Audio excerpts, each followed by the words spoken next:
মা ঘরে রান্না করছিল, এমন সময় ছেলে এসে মাকে একটা চিরকুট ধরিয়ে দিল, বলল যে মা তোমাকে একটা বিল দিলাম, বিলটা পরিশোধ করো। মা বললো যাও তো, আমি কাজ করছি। বলছে না মা, তোমাকে একটা বিল দিলাম, বিলটা পরিশোধ করো।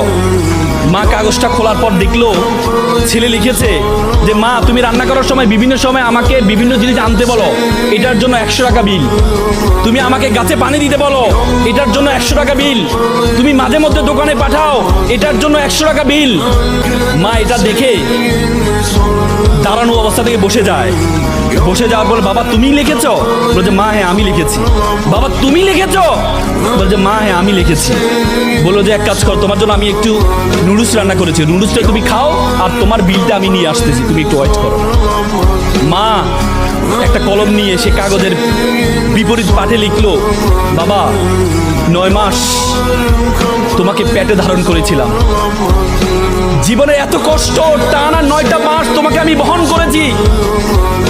রাতে ইচ্ছে করতো একটু ডান পাশ হই, কিন্তু ডান পাশ হতাম না। আমার বাবুটা যদি পেটে ব্যথা পায় সেজন্য আমি ডান পাশ হতাম না। ইচ্ছা করতো একটু বাম পাশ হই, কিন্তু যে বাবুকে আমি দেখি নাই তার প্রতি আমার এত মহব্বত, আমি বাম পাশ হতাম না যে আমার সন্তানটা যদি ব্যথা পায়। সেটার জন্য তোমার বিল 0 টাকা।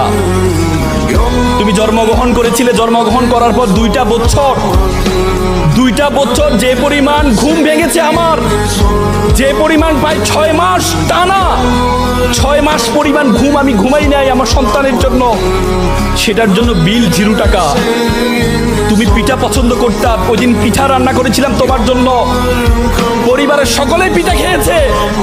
সর্বশেষ একটি পোড়া পিঠা ছিল, সারাদিন কিছু খাইনি, চিন্তা করেছিলাম পিঠাটা খাবো। তুমি বাইরে থেকে দৌড়িয়ে এসে বললাম মা এটা কি অন্য পিঠা, এই পিঠাটা আমি খাবো।